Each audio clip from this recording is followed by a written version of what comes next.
Hola, ¿qué tal? Les traigo un tema bastante interesante, el cual les voy a hablar sobre la subcontratación laboral, o también llamado outsourcing, y sobre todo de aquella iniciativa que podría desaparecerla a partir del 2021. Más allá de lo que vaya a ocurrir con la iniciativa de ley que se llegue a enviar por parte del Ejecutivo Federal, quiero hablar acerca de las ventajas y desventajas de lo que sobrelleva aplicar outsourcing. Para ello, es importante que leamos cuáles son esos fundamentos para que podamos entender un poco más a fondo sobre este tema y sobre el porqué de la aproximación de la iniciativa de ley que se estaría enviando en los próximos días. Pero antes es importante saber qué es la subcontratación laboral. Bueno, mejor conocido como outsourcing. Está definido según en la Ley Federal del Trabajo como, en el artículo 15A de la Ley Federal del Trabajo nos habla que el trabajo en régimen de subcontratación es aquel por medio del cual un patrón denominado contratista ejecuta obras o presta servicios con sus trabajadores bajo su dependencia. Pero aquí lo importante es que es a favor de un contratante, es decir, de otra persona, que lo está contratando, persona física o moral, la cual fija las tareas del contratista y lo supervisa en el desarrollo de los servicios o la ejecución de las obras contratadas. Ahora, este tipo de trabajo deberá cumplir con las siguientes condiciones, que son 3 reglas las cuales se tienen que cumplir para que pueda ser considerado subcontratación laboral. En caso de que alguna de estas 3 condiciones no se llegue a cumplir, no estaríamos frente a esta figura de outsourcing. La primera habla sobre que no va a poder abarcar la totalidad de las actividades, ya sea iguales o similares, en su totalidad que desarrollen en el centro de trabajo. Es decir, no podemos mover toda la plantilla de una empresa a una subcontratadora o a una tercera empresa que vaya a administrar todo el personal de nuestra empresa. Entonces no estaríamos frente a la modalidad de subcontratación laboral. Otro de los requisitos es que deberá justificarse por su carácter especializado. Es decir, imaginemos que nosotros tenemos una empresa donde el giro principal son ventas de página web. Si nosotros quisiéramos, por ejemplo, crear un programa que nos permitiera a nosotros diseñar nuestra propia página web, entonces podríamos utilizar la figura de subcontratación laboral, para que por medio de una tercera empresa nosotros podamos contratar a este personal para que se dedique a hacer exclusivamente un programa para poder diseñar las páginas, ya sean aplicaciones de diseño o ya sea alguna otra manera, ya que esto sería un trabajo especializado, sería diferente independientemente del giro principal del negocio. Esto viene vinculado con el tercer requisito. No podrá comprender tareas iguales o similares a la que realiza el resto de los trabajadores al servicio del contratante. Entonces, como pueden ver, son 3 escenarios claramente definidos y que nos marcan cuál es el escenario para estar frente a un outsourcing, para que no se confunda y después no sea considerado como una subcontratación. Agregando que el artículo 15 de la Ley Federal del Trabajo termina diciendo de no cumplirse con todas estas condiciones, el contratante se considerará patrón. Atención aquí con esta palabra, en caso de que alguno de estos 3 escenarios no se cumpla, para todos los efectos de la ley, incluyendo las obligaciones en materia de seguridad. Ahora les voy a decir acerca de cómo es que funciona la subcontratación laboral. Generalmente cuando uno hace este tipo de contratos con empresas que nos vayan a brindar el servicio de subcontratación, se debe de generar un contrato y posteriormente se nos emitirá a nosotros un CFDI. Y otro punto importante, para este año ya tenemos aprobado una reforma para el artículo de la ley del IVA, donde nos menciona que tiene que ser una retención del 6% para aquellos que estén brindando el servicio de subcontratación. Es decir, no nada más son en materia de seguridad social, sino también ya van a venir para estos efectos lo que son impuestos federales, que en este caso es el IVA. Bueno, aquí lo interesante, cuando nosotros estemos contratando, nos darán ellos una factura que pagaremos, ya incluyendo todo lo que es el sueldo de los trabajadores, así como su carga social y otro tipo de impuestos. Y generalmente se agrega una pequeña comisión. Por ejemplo, imaginemos que el total de gasto de la plantilla llegara a ascender a 100,000 pesos, que generalmente se les agrega una pequeña comisión que puede ser del 4%, 5% o hasta el 10% en los mejores casos, donde básicamente ese porcentaje es el que se considera como ganancia para la empresa que está brindando el servicio de subcontratación. Más o menos es el esquema que se maneja, pero es importante definir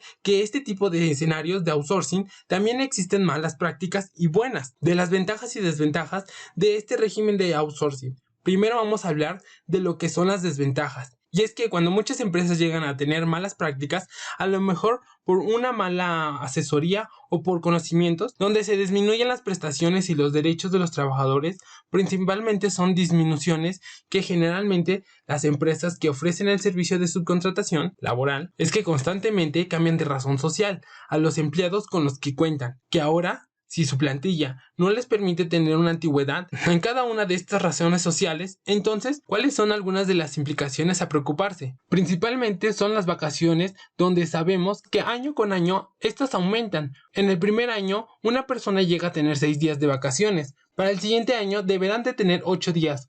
Para el siguiente 10 días. Y así sucesivamente como lo marca la Ley Federal del Trabajo. Bueno, pues con este cambio de razones sociales, siempre los trabajadores van a tener 6 días de vacaciones, sin posibilidad de que éstas vayan aumentando, como es el derecho de cada uno de los trabajadores. Este es uno de los grandes problemas con los que se enfrentan los trabajadores que están bajo este régimen de subcontratación. Otro de los temas que también llega a afectar son las utilidades, porque muchas veces las empresas que ofrecen estos servicios, cuando lo hacen de una manera dolosa o cuando no hacen de manera correcta, muchas veces son empresas que tienen pérdidas dentro de lo que es su giro y por lo tanto, al no tener utilidades, los trabajadores no reciben el beneficio de tener las utilidades que pueden llegar a tener la empresa que contrata el servicio, donde muchas veces esto es lo que ocurre.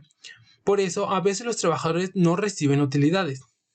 Evidentemente, se ve afectado también el tema de seguridad social y sobre todo el ahorro de subcuentas de retiro e incluso en las subcuentas de vivienda, como lo es el Infonavit, porque lo que muchas veces se hace de una mala forma es que la empresa que contrata estos servicios, los trabajadores reciben su seguridad social. La empresa que tiene la plantilla lo que hace muchas veces es que da de alta a los trabajadores con salarios mínimos y por medio de otros esquemas y reciben la diferencia, lo que en teoría debería de estar ganando el trabajador. Esto es una realidad de las malas prácticas que se ha estado experimentando a lo largo de los años y que es bastante conocido las formas en cómo se les da la diferencia, siendo muy variadas. Van desde que son a lo mejor prestaciones sociales hasta lo que puede llegar a considerarse como asimilados a salarios. De esta manera reciben menos seguridad social, ahorran menos, al igual para su ahorro de retiro, para las subcuentas de vivienda, es decir, van a poder solicitar préstamos para poder comprarse una casa,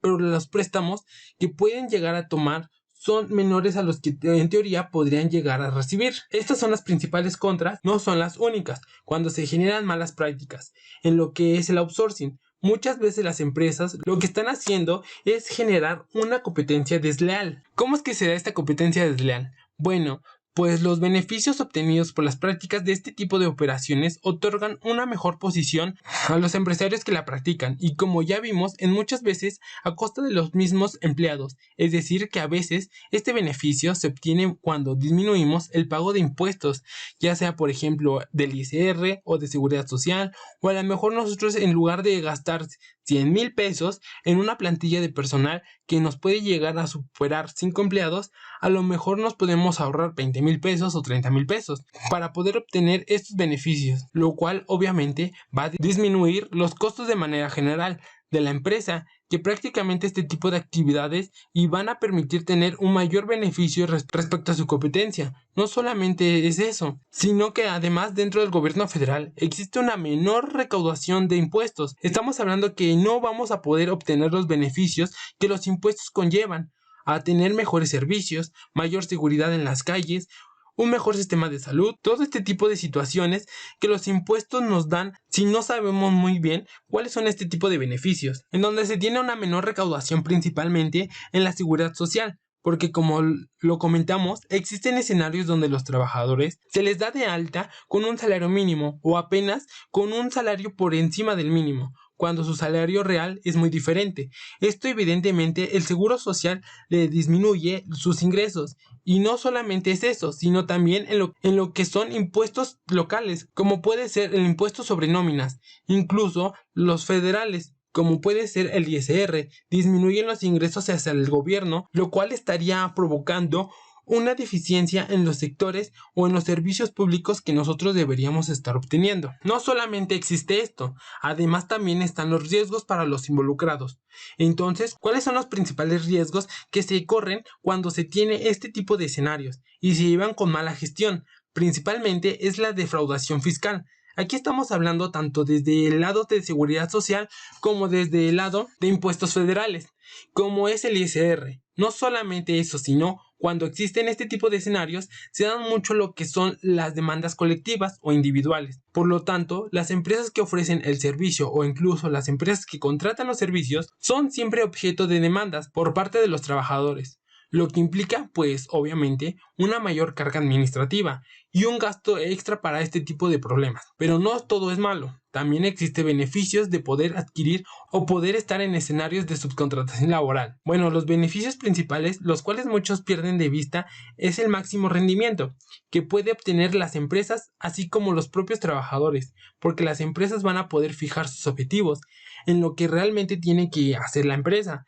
Si ésta se dedica a hacer a lo mejor como páginas web o algún otro tipo de producto o servicio, se va a enfocar a tener más estrategias para poder mejorar este tipo de esfuerzo.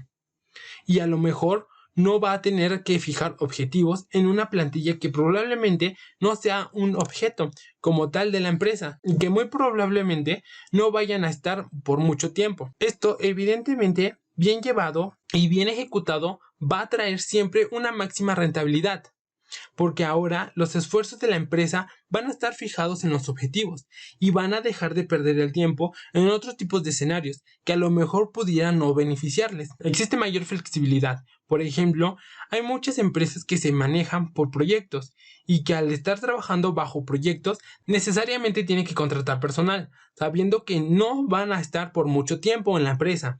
Y esto permite que no exista como tal un impacto en los activos. Es decir, muchas veces las empresas que ofrecen los servicios ya también ofrecen el lugar donde el trabajador pueda trabajar. Y esto es muy beneficioso para la empresa, que de algún modo son pequeñas y que tal vez no tienen todavía dentro de sus planes invertir en grandes cantidades de activos.